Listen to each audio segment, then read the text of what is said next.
So some of the new arrivals, how about the 1941 Ford Super Deluxe Woody station wagon? Tucson tan and mahogany and birch over brown. So it had mahogany and birch wood on it. That's so cool.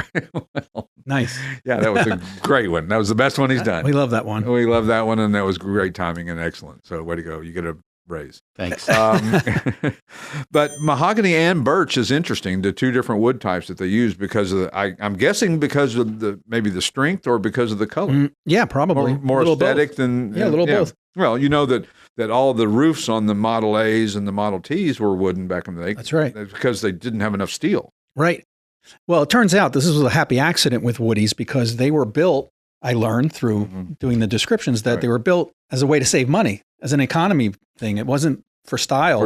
It was just cheaper than steel. Really? It turned out to be very stylish. Yeah. I mean, way stylish. Right. And now they're like sought after. Yeah. I mean, what a cool way to go to pull up to the lake with your kids and a picnic basket in the back and your, 1941 Ford Super Deluxe Woody station wagon. 3-speed manual with a Columbia overdrive, so it's drivable.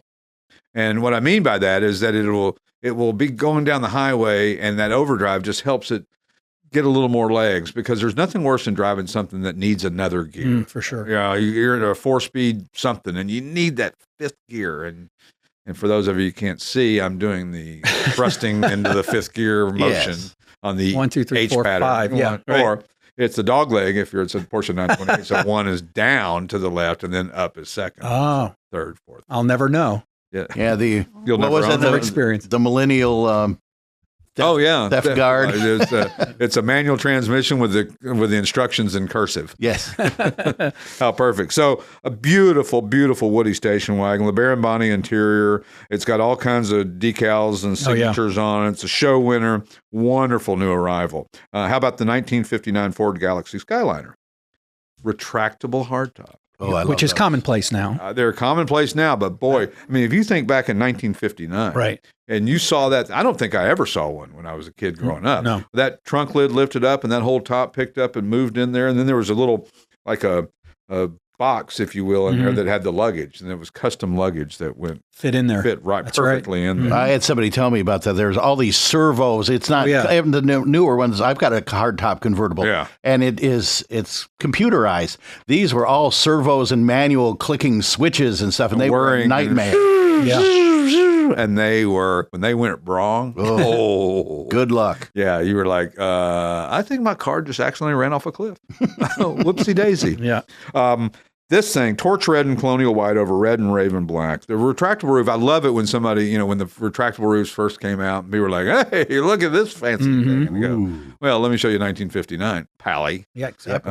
Because they had you beat from a long time ago. It's like the slide outs on a Prevost bus. Go look at our 1923 Chevrolet Weedman camper. It had a slide out from 1923. So, duh. Kind of a slide out. But electric cars were 1902, right? Studebaker built the first electric car in 1902. Baker. So. The Baker, the Roush, there was a bunch of electric cars. How about that? And they made sense. And they were, of course, the charging stations looked very complex back then. So.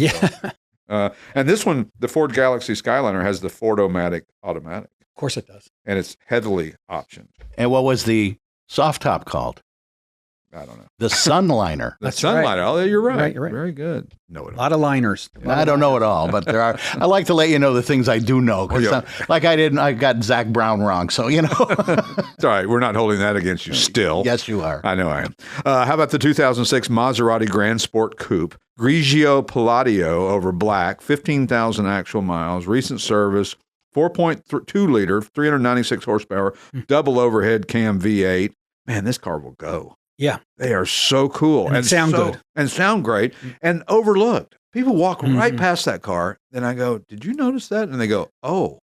And then when they stop and take it all in, they're blown away. It's a good looking car, and only 2,613 of them were produced between 2004 and 2007. Look at you. Contributing to the show. Mr. Stat. Little factoid there. See, you should be, now I'm gonna rely heavily on you to know what the batting average of Mookie Wilson was back. Yeah. Stat of the day. So this is a great car. It's a supercar styling without the supercar price. I mean, it's a very reasonably priced car for what you get, almost 400 horsepower. And you say, Oh, that's not a lot. That is a lot. A ton. It's a ton of horsepower. Go drive that thing and tell me it's not enough horsepower, and I dare you to knock this battery off my shoulder. How about the 1928 Ford Model A Roadster pickup? This thing is stunning. This thing is just maroon and black over black, comprehensive restoration, converted to 12 volts, which makes it start a little bit easier. And sometimes those 6 volts are a little twicky. Aluminum intake with a 2-barrel carb. That's Isn't that funny? A 2-barrel carb was like, whoa. It's a big deal in 28. Yeah. When most of them were 1-barrel downdrafts. So they were upside down. So the fuel just leaked out. Yep. Yeah. They were on the side of the engine, right? How do it know how to get the fuel up when it's pointing? It's like magic. It's like the thermos. How does it know if you put coffee in the morning or iced tea in the morning? It's either one's hot or one's cold, and I don't understand how it knows the difference. Martians. I think it could be. Or marshmallows. Yeah. What a wonderful, wonderful Roadster pickup. How about the 1969 Jaguar XKE Series 2 Roadster, indigo blue over red. Oh, man, that's a mic drop car. It's a nice one. That blue is just, it's just spectacular. It's just the best color for that car. And the red interior just really sets it off. It's got 45,000 actual miles. A near perfect restoration. Few little flaws here and there, but nothing to speak of. It's got the 4.2 liter double overhead cam, inline 6, 3 SU carbs. It's got the Series 1 headlight conversion, which I love as the covered headlights. Right. So cool. Better, much better. It completes the look. It really does. Some things look better with things added on, and some things don't look better. But this actually looks much better. A little factoid about this one: Frank Sinatra owned one. As well as some other celebrities. It was a big celebrity car. Yeah. Back in the day. I've created a monster here. Yes. He's going to factoid me to death. But you know what? That's interesting. And that's what people want to know. And people like to know these little factoids. Right. And I'm going to try to beat you to the punch, though. All right.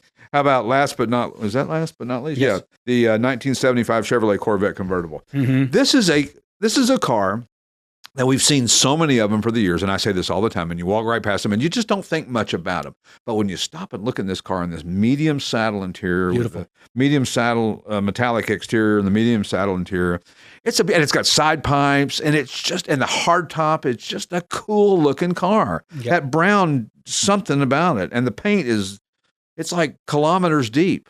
Oh no, sorry. You're in Denmark. You're in Denmark thing. Yeah. Miles deep, numbers matching 350, L48, which is the 180-ish horsepower versus the 210. Right. Borg-Warner T10 manual, hard top and the soft top. Yes. Richly appointed interior, and it's got an Edelbrock intake and carb, and it's the last year for a while. Was that yours? That was it. I wrote that down. Last year for a while for the convertible. For a convertible. Last Corvette convertible till 1986. You've been listening to the Classic Auto Mall Show with your host, Stewart Howden.